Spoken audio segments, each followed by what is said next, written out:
Hello everyone and welcome to our I Pick My Butt video. Today we're playing more Blink and we're going to be doing Black Caves with the development director. And on Brutal with no advisors, of course. So this was my first time playing with the development director, so I wasn't really familiar with everything that she does. But we'll show you how you play Black Caves here if you haven't before. So I always like to start off with Foxtrot Papa.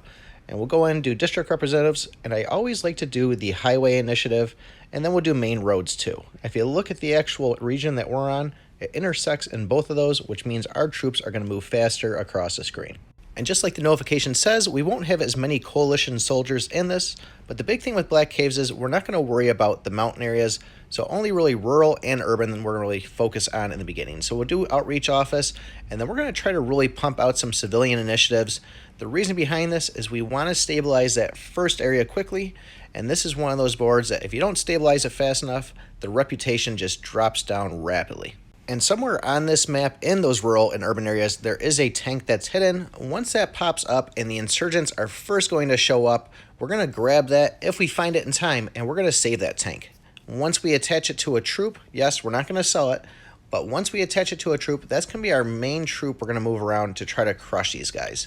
And if you've never used one of the tanks before, man, these things are powerful and it will clear them right out. Corruption is another big thing that can ruin us in this, so we do want to do a couple of anti-corruptions. Spend the money wisely. We also want to do universal justice and PR media if we have the money to spend, but I do like to try to pop all these things up before the insurgents show up. The other thing we want to do is the NGO funding. We're not going to have them actually force the initiatives out. We're just going to use them for money only.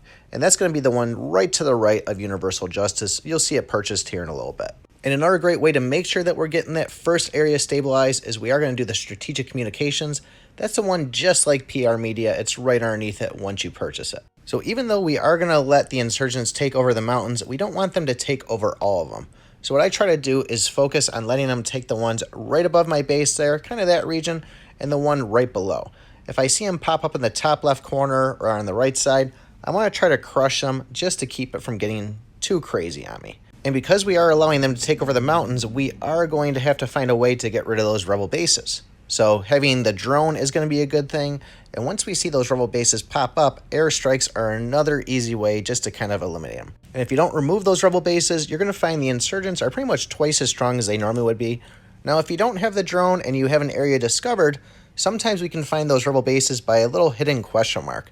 And the longer the game plays through, the bolder that question mark's going to be. So just a way to kind of keep in mind, if you see a question mark on the screen, try to get a troop over there because, like I said, that's a rebel base in disguise. So as you can see here, our tank is finally popping up, but we don't want to spend the money on the coalition troop immediately. I like to wait till I see this notification right here.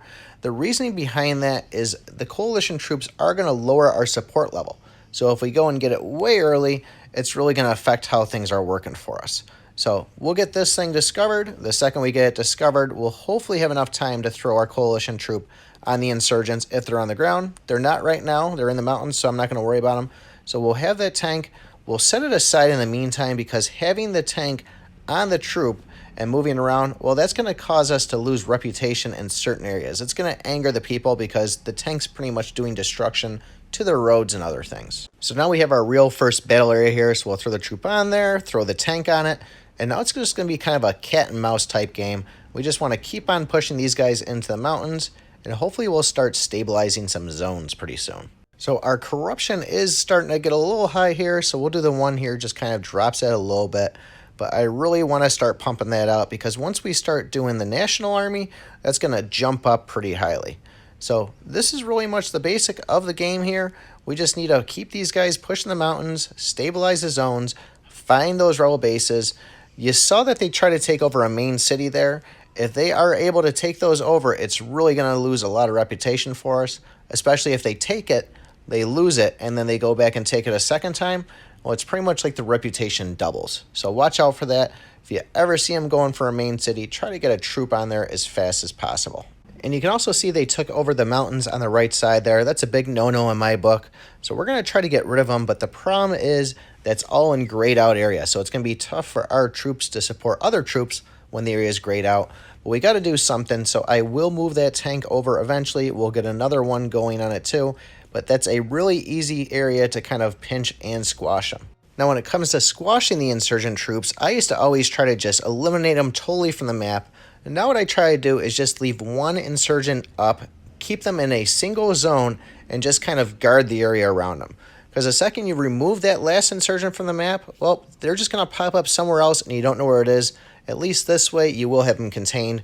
So you'll probably see that later on towards the end of the video. Now you see that they're going for my home base here. If they actually ever take over your home base in the game, it's an immediate game over. So you always need to get on that fast too. So the big thing about Black Caves is there is caves, and they can be a little bit of a pain to take down. The tank will do nothing on them. It actually has to be a single troop type. So what you can do is in the military tab up in the top right corner, there is a way to clear out those caves a little faster. You see it up there top right. And I think that shows you about $11. So I try to hang on to a little cash in case I do need that. Otherwise, it's going to make it where the insurgents will pop over that area and take it over a lot easier. So really, we've got a couple of zones stabilized right now, and this isn't going too bad at all. I'm kind of liking the way it feels. Like I said, we're going to keep them in the mountains. Eventually, I'll get rid of the one that's right above my home base there. I don't like them there either. I want to try to keep it up higher, closer to the outside wall on it. But we do need to get rid of this rebel base on the right-hand side. Luckily, we got a troop over there already to kind of block it. I would like to throw an airstrike on it, but I don't think I want to spend the money yet. So we'll see if we can get just another coalition troop over there and try to just see if we can get some mass power going on and block them out that way. So if you guys are playing this on escalation right now, I don't have it yet. I have a Mac computer, and I don't know if it's going to actually work on Steam, but this should hopefully be the same if you're playing it on that. Give me time. I would like it. I'm not crazy about spending $15 on it because I think this game cost me $2 when I bought it, maybe $4, and I've unlocked everything already. The fact that they want $15 when you already have everything unlocked on our device to pay for it to get unlocked, I really wish they would have given you the option to spend $2 and then unlock everything like you did on this one here. But I get it. I don't have any problem supporting Endemic. They're a great team altogether. So I will probably not buying it once it comes out for Mac there. But as you can see, they're starting to pop up all over the place for the rebels and the insurgents. We do want to crush them down below, but that might be a little tough with what we got going on up top here. They might take this one over. Let's see if we can get it in time. But really, guys, this is not too bad if you understand the mechanics behind it. Like you can see, we're really focusing on those rural and urban areas. We're trying to just push those rebels away. We are unfortunately going to lose our tank here in a second. I always hate when I see that coalition thing pop up. You know, they're going to withdraw our coalition troops. It could be any single one of them. Unfortunately for this, they took the tank, and when they came back, we didn't get the tank either. So I'm not going to talk too much more over this. It's pretty straightforward. If you have questions, leave it down in the comments. If there's a board that you want to see played that you want me to beat so you can maybe watch my gameplay and figure it out, post down in the comments which one you want to see. But other than that, if you find these videos helpful, don't forget, like and subscribe. I am going to try to replay all the ones I've played already, and I really haven't been playing that much of Azure Dam or the new commander there, the director, developer, whatever her name is. But we'll try to get some out here and there. But like I said, guys, hope you enjoy this video, and remember, I picked my butt.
I think